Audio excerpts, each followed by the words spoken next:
मुख्यमंत्री माझी लाडकी बहीण योजनेअंतर्गत प्रत्येक लाभार्थी महिलेला ई-केवायसी करणं बंधनकारक आहे। ई-केवायसी करता लाडक्या बहिणींसमोर मात्र अडचणी येत आहेत, कारण संकेतस्थळावर वारंवार एरर येतोय, ओटीपी येत नाही, त्यामुळे लाडक्या बहिणींच्या अडचणी वाढल्या आहेत। महाराष्ट्र राज्य रस्ते विकास महामंडळाने गेल्या वर्षी काढलेल्या आणखी 3 महामार्ग प्रकल्पांच्या कामाच्या निविदा रद्द केलेल्या आहेत। यामध्ये नागपूर ते चंद्रपूर, नागपूर ते गोंदिया आणि भंडारा ते गडचिरोली या 3 महामार्गांचा समावेश आहे। या प्रकल्पांचं भूसंपादन अद्याप झालेलं नसल्याने निविदा रद्द करून त्या नव्याने मागवण्यात येणार आहेत। सोन्याचे दर झपाट्याने वाढत असून अजून उंचावण्याच्या अपेक्षा गुंतवणूकदारांना आहेत आणि त्यामुळे गुंतवणूकदारांनी सोन्याकडे धाव घेतली आहे। दागिन्यांसोबतच आता मोठ्या प्रमाणावर पैसा गोल्ड ETF मध्ये वळतो आहे। सप्टेंबर महिन्यामध्ये या डिजिटल सोन्यामध्ये विक्रमी गुंतवणूक झाली असून गुंतवणूकदारांचा कल स्पष्टपणे बदलताना दिसतोय। इंस्टाग्रामवरील किशोरवयीन वापरकर्त्यांना आपोआप PG-13 स्तरावरील कंटेंट पुरतं मर्यादित केलं जाणार आहे। पालकांची परवानगी घेतल्याशिवाय ही सेटिंग बदलता येणार नाही अशी घोषणा मेटाने केली आहे। औषधं, वैद्यकीय उपकरणं आणि सौंदर्य प्रसाधनांच्या गुणवत्तेवर अधिक कठोर निर्णय ठेवण्यासाठी केंद्र सरकार लवकरच नवीन कायदा आणणार आहे। या कायद्यानुसार बाजारपेठेतील देखरेख आणि गुणवत्ता चाचणी प्रणाली अधिक बळकट केली जाणार आहे। राज्यातून मान्सून माघारी परतत असतानाच रायगड, रत्नागिरी, पुणे, सातारा, नाशिक, अहिल्यानगर, बीड, धाराशिव, लातूर, जालना, छत्रपती संभाजीनगर, धुळे आणि जळगाव या जिल्ह्यांना भारतीय हवामान विभागाने येलो अलर्ट दिलाय, तर मुंबईत गुरुवार, शुक्रवार आणि शनिवारी पावसाची शक्यता आहे। महाराष्ट्राच्या बहुतांश भागातून मान्सून परतला आहे। राज्यात उन्हाचा चटका कायम असताना पावसासाठी पोषक हवामान आहे।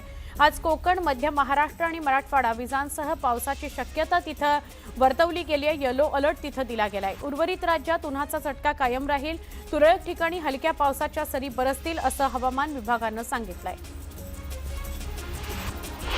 कोकण रेल्वे एकेरी मार्गाची असल्यानं रेल्वे गाड्या वेळेत धावायला अडथळा येतो, त्यामुळे कोकणवासियांचा प्रवास वेगवान करण्याकरता दुहेरीकरण करणं आवश्यक आहे। त्यामुळे कोकण रेल्वे प्रशासनानं दुहेरीकरण करण्यावर भर द्यावा अशी मागणी कोकणवासियांनी केली आहे कोकण रेल्वेकडे। मुंबईतल्या नायगाव बीडीडी चाळ पुनर्वसन प्रकल्पातील 864 कुटुंबांचा दिवाळीनंतर नव्या घरात गृहप्रवेश होणार आहे। सध्या पहिल्या टप्प्यातील 8 इमारतींपैकी 5 इमारतींचं काम पूर्ण झालंय। ओसी मिळताच या रहिवाशांना नव्या घराचा ताबा दिला जाईल। मराठा समाजाच्या 10% आरक्षणाला आव्हान देणाऱ्या याचिकांवरील पुढची सुनावणी 21 नोव्हेंबरला होतीये। गेल्या वर्षी राज्य शासनानं मराठा समाजाला 10% आरक्षण जाहीर केलं होतं। या आरक्षणाविरोधात डझनभर याचिका दाखल झालेल्या आहेत। दिवाळीच्या काळात मुंबईत मोठ्या प्रमाणात ध्वनी आणि वायू प्रदूषण होण्याची शक्यता असताना मुंबई महापालिका हवेच्या गुणवत्ता निर्देशांकात वाढ होऊ नये म्हणून पुरेशा उपाययोजना करत नाहीये असं दिसून येत आहे। खराब हवेच्या गुणवत्तेच्या बाबतीत मुंबई जगातल्या शहरांमध्ये 6व्या क्रमांकावर आहे।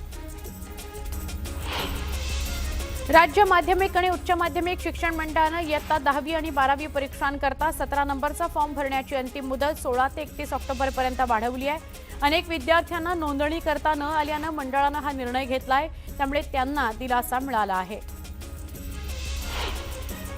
बेस्टकडे स्वतःच्या मालकीच्या बसेसची संख्या सगळ्यात कमी म्हणजे 333 इतकी आहे, ज्यामुळे कामगार संघटनांमध्ये चिंता व्यक्त होते।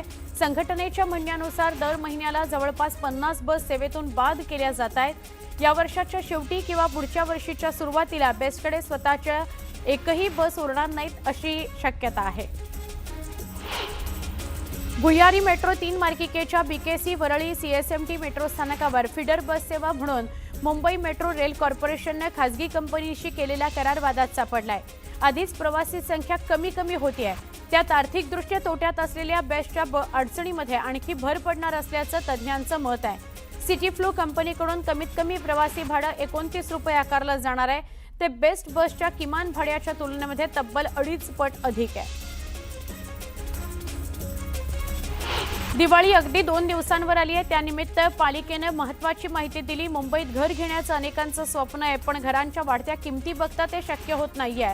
मग अशाच नागरिकांकरता पालिकेने आनंदाची बातमी दिली आहे। बृहन्मुंबई महापालिकेकडून अत्यल्प आणि अल्प उत्पन्न गटातील नागरिकांकरता घरांच्या विक्रीची प्रक्रिया सुरू होणार आहे। मेट्रो मार्ग 3 प्रवाशांकरता एक आनंदाची बातमी घेऊन आलाय। MMRC आणि सिटी फ्लो कडून फीडर बस सेवा सुरू करण्यात आली आहे। यामुळे आता BKC, वरळी आणि CSMT इथून प्रवाशांना सोयीस्कर जोडणी मिळणार आहे। दिवाळी 2 दिवसांवर आली आहे। बेस्ट उपक्रमातील कर्मचाऱ्यांना बोनस देण्याबाबत प्रशासन स्तरावरून अद्याप कुठलीही घोषणा झालेली नाही। त्यामुळे बेस्टचे कर्मचारी संभ्रमात आहेत। त्यांना दिवाळीपूर्वी बोनस मिळालाच पाहिजे अशी त्यांची आग्रही मागणी आहे। त्यामुळे बेस्ट कामगार संघटनेकडून आंदोलन केलं जाणार आहे। नवी मुंबई महानगरपालिका कर्मचाऱ्यांना दिवाळी करता 34,500 रुपये सानुग्रह अनुदान मंजूर करण्यात आले। मानधनावरील कर्मचाऱ्यांना 28,500 रुपये आणि आशा वर्कर्सना 18,500 रुपये अनुदान मंजूर करण्यात आलेलं आहे। दिवाळीनिमित्त रायगडमधील बाजारपेठांमध्ये पारंपरिक प्लास्टिक किंवा कागदी कंदिलाऐवजी कापडी कंदिलाचा ट्रेंड बघायला मिळतोय। बाजारपेठेत विविध आकार, रंग आणि डिझाईनचे कापडी कंदील विक्री करता आले।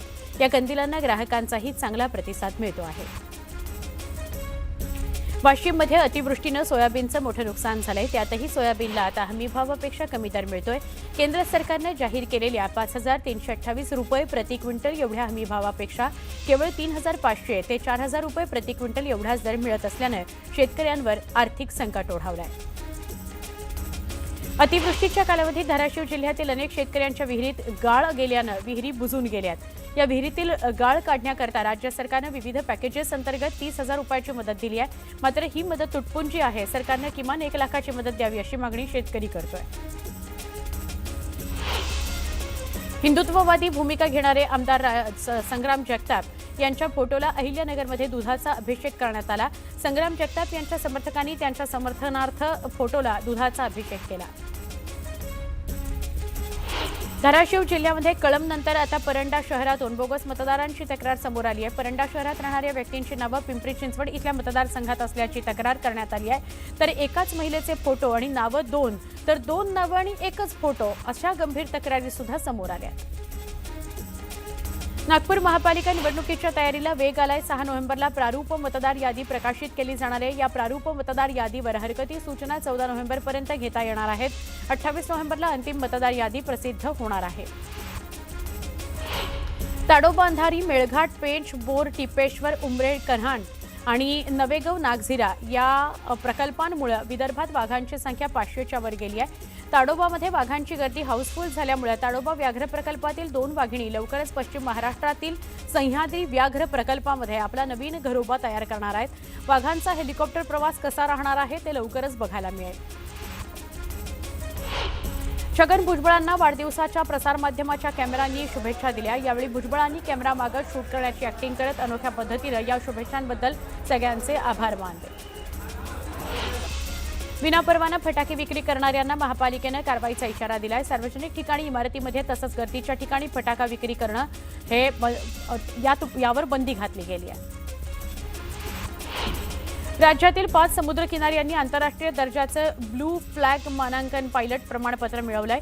या यादीत रायगड जिल्ह्यातील श्रीवर्धन आणि नागाव समुद्रकिनाऱ्यांचा समावेश आहे। यासह पालघरमधील पर्णका बीच आणि रत्नागिरी जिल्ह्यातील गुहागर आणि लाडगड या किनाऱ्यांनाही ब्लू फ्लॅग मानांकन प्राप्त झालेलं आहे। खालापूरच्या खरसुंडी इथं कंपनीला भीषण आग लागली। या आगीत कंपनीचं मोठं नुकसान झालं। अग्निशमन दलाकडून आगीवर नियंत्रण मिळवण्यात आलंय।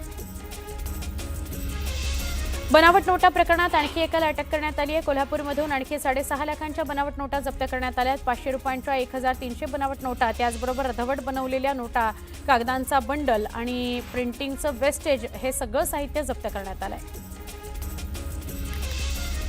पहलगाम हल्ल्यावेळी तुमच्या बँक खात्यातून 7 कोटींचा व्यवहार झाला असून तुम्हाला 70 लाखाचं कमिशन मिळाल्याची धमकी देत नागपुरातील एका ज्येष्ठ नागरिकाची फसवणूक करण्यात आली। सायबर गुन्हेगारांना पहलगाममधील प्रकरणात सहभागी असल्याची भीती दाखवत एका ज्येष्ठाला 19,50,000चा गंडा घातला।